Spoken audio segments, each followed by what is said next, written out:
One I love better than anyone else, better than the world, better than God, better than my own flesh and blood. I see her festering there in that bloody wound of love, so close that I could not distinguish her from the wound itself. I see her struggling to free herself, to make herself clean of love's pain, and with each struggle sinking back into a wound mired, suffocating, writhing in blood, a terrible look in her eyes of piteous agony, the look of the beast that is trapped. I see her opening her legs for deliverance as each orgasm groans in anguish. I hear the walls falling, the house caving in on us, going up in flames. I hear them calling us from the street, the summons to work, the summons to arms, but we are nailed to the floor, and the rats are biting into us. The graven wound of love entombed us, the night filling our bowels, the stars shimmering above the black bottomless lake. Lose the memory of words, of her name, which I pronounced like a monomaniac. I forgot what she looked like, what she felt like, what she smelled like, what she fucked like. Piercing deeper and deeper into the night of the fathomless cavern, I followed her to the deepest hole of her being, to the charnel house of her soul, to the breath which had not yet expired from her lips. I sought relentlessly for her whose name was not written anywhere. I penetrated her very altar and found nothing. I wrapped myself around this hollow shell of nothingness like a serpent with fiery coils. I lay still for 6 centuries. I saw the constellations wheeling upon the huge hole in the ceiling of the universe. I saw the outer planets and the black star which was to deliver me. I saw the dragon shaking itself free of dharma and karma, but I could not read her face. I could see only the eyes shining through the electric effluvium of her incandescent vision. How had she come to expand was beyond all grip of consciousness. By what monstrous magic had she spread herself thus in the face of the world, revealing everything that anyone could conceive of, even herself? She was hidden in the face of the sun, the moon, the eclipse. She was a mirror which had lost its quicksilver. Looking into the back of her eyes at the pulpy, translucent flesh, I saw the brain structure of all formation, all relation, all effervescence. I saw the brain within the brain, the endless machine, endlessly turning, the word hope revolving on a spit, rotating, roasting, dripping with fat, revolving ceaselessly in the cavity of the third eye.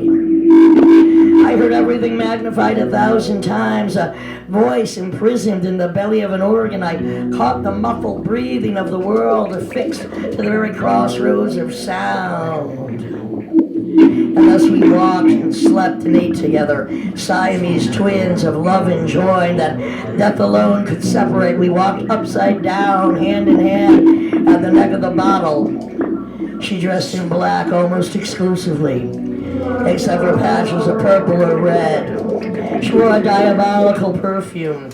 We went to bed at dawn and got up just as it was darkling. We lived in black holes with drawn curtains. We ate from black plates. We read from black books. We looked out at the black hole of our life, into the black hole of the world. The sun was permanently blacked out. For sun we had Mars, for moon Saturn. We lived permanently in the zenith of the underworld. That was written in 1939 by Henry Miller. Carry on.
Freedom is just a hallucination created by a pathological lack of paranoia.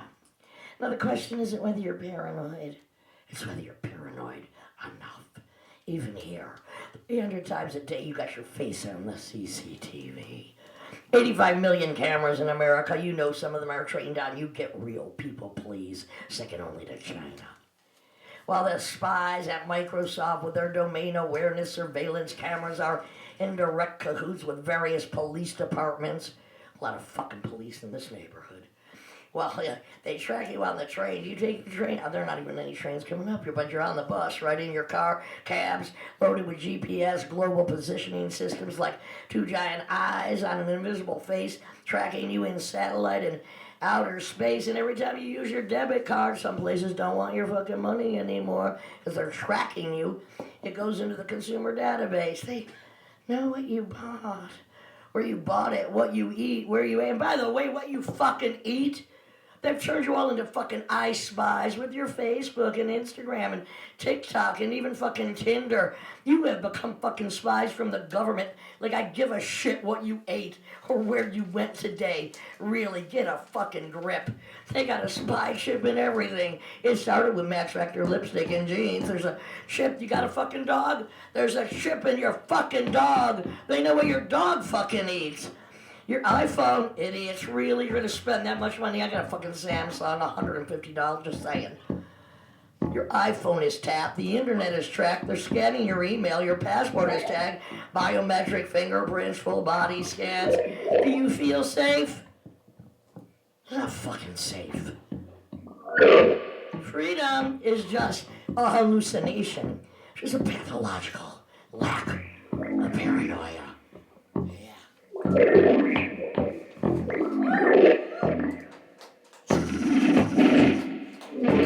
That don't make me happy. Don't applaud that shit. You should be crying.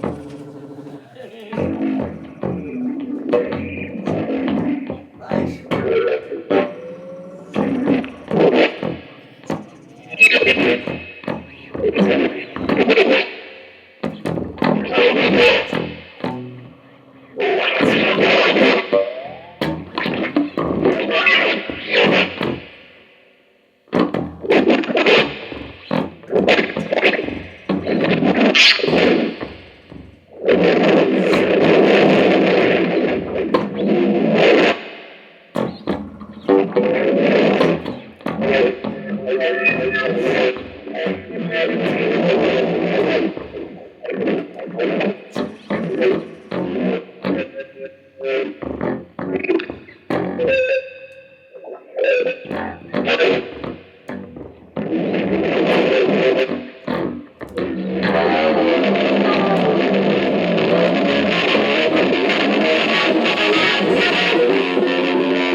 Before they had invented God, there was simply woman.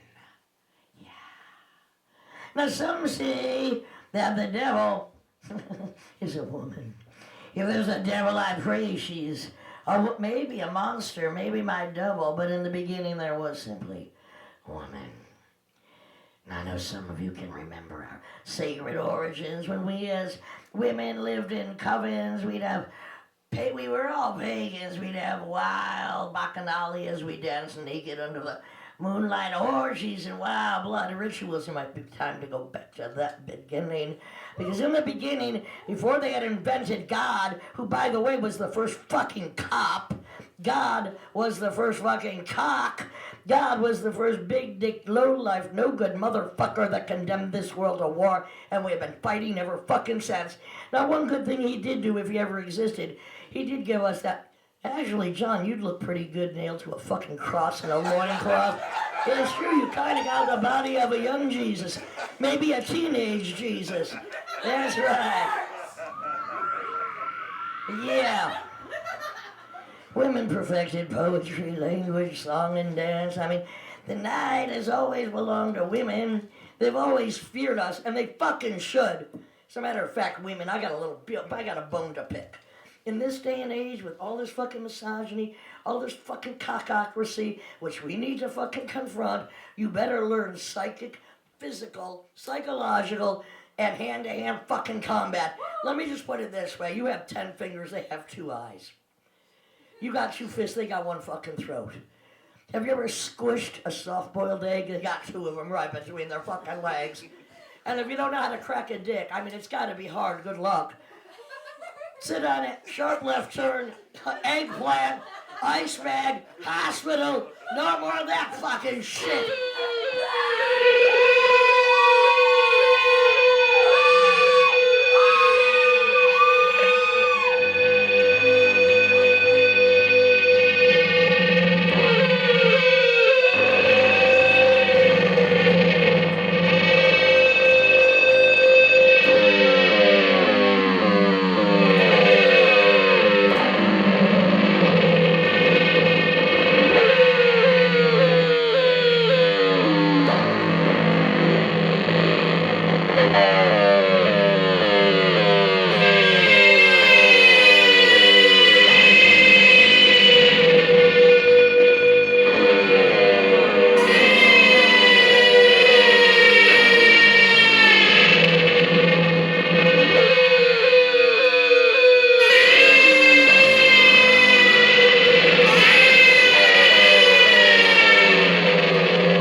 Speaking about confronting, I wrote this little letter a couple of weeks ago, and I just had to read it to you.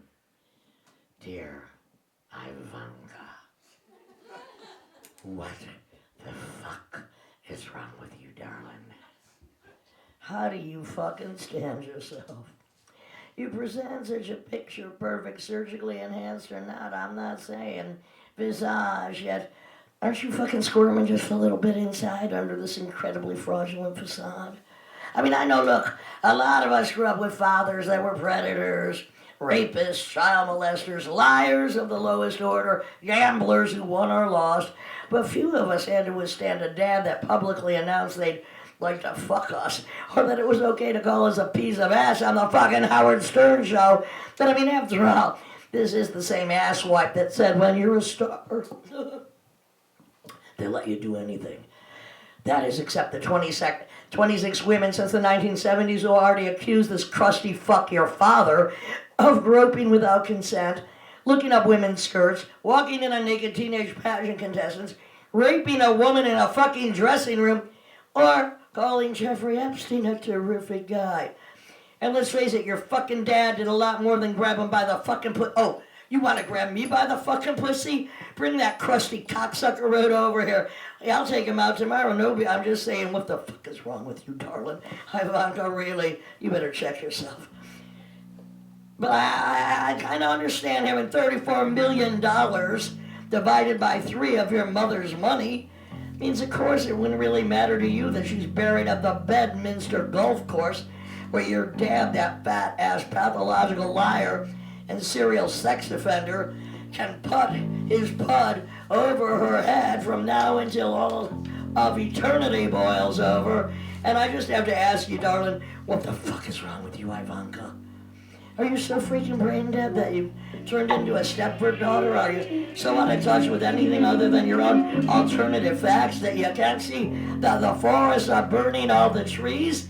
Are you so criminally rich that you're already designing, no doubt financed by the Saudis or designed by Russia, your own underground bunker, because it is fucking apocalypse now, where you can wait it out while the world burns, the oceans rise, the poor starve, women and children and innocent male civilians are massacred, the war continues, and you sit in your $24 million Miami mansion laughing as the rest of us die a little bit every fucking day, and you don't have the fucking guts or balls to do the right thing, the honest thing, which is commit fucking patricide. What the fuck is wrong with you, Ivanka? What? What?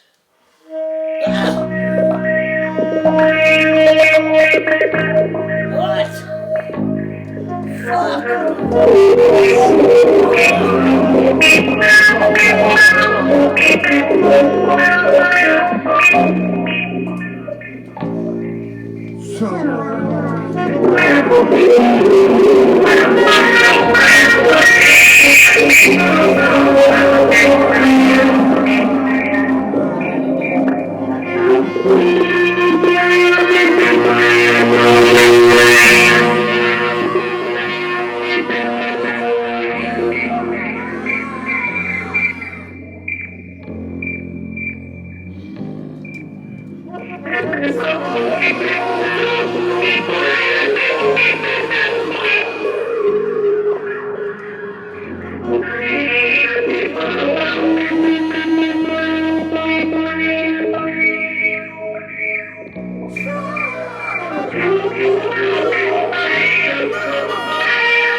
Matt Nelson, Tim Dahl, yes.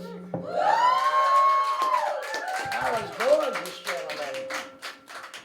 You want my feedback already? Come on now. Get with the program, son. Stop twiddling your knobs. All right.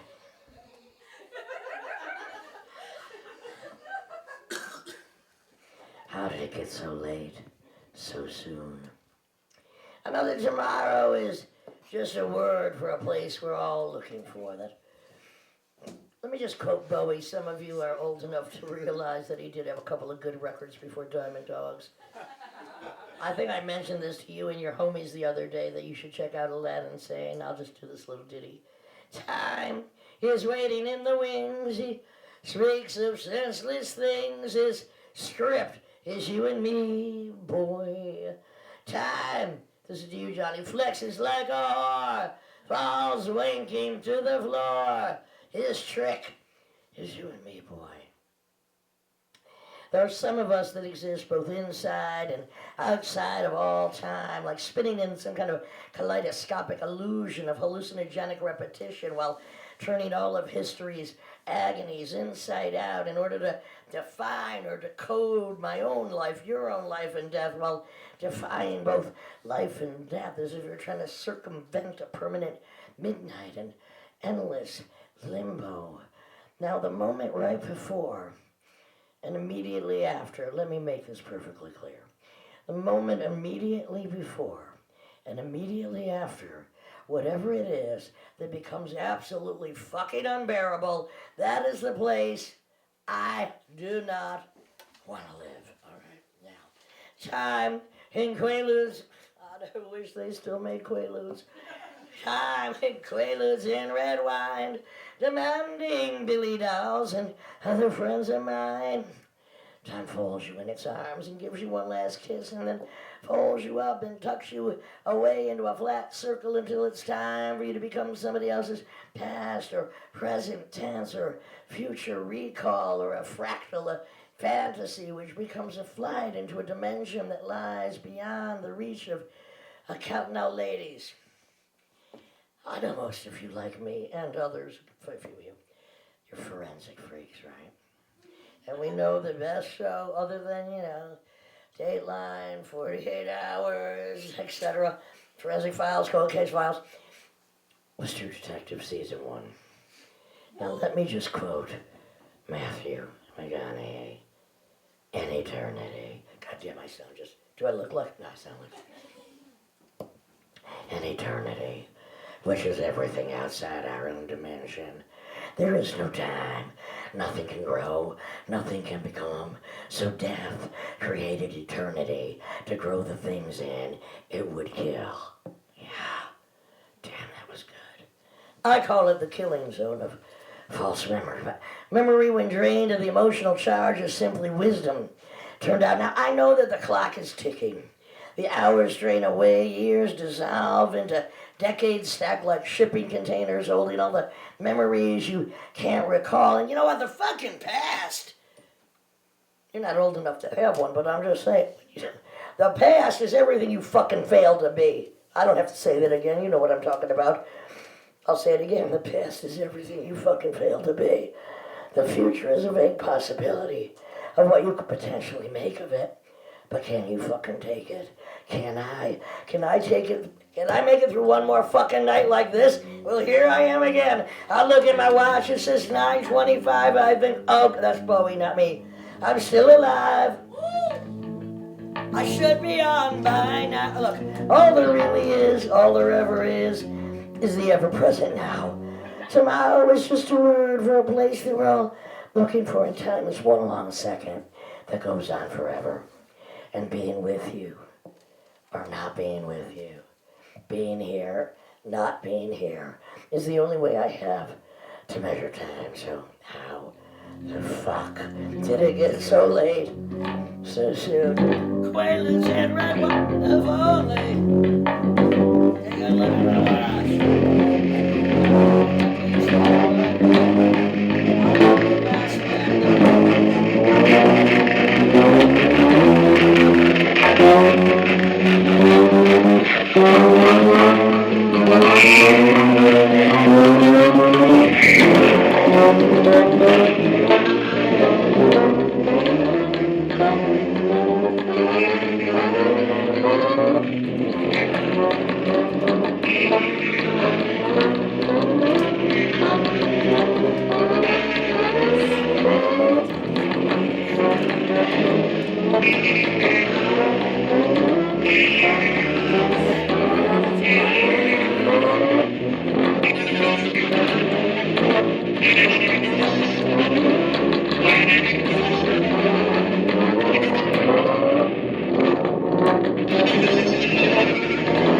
Thanks for having us, Prattsville.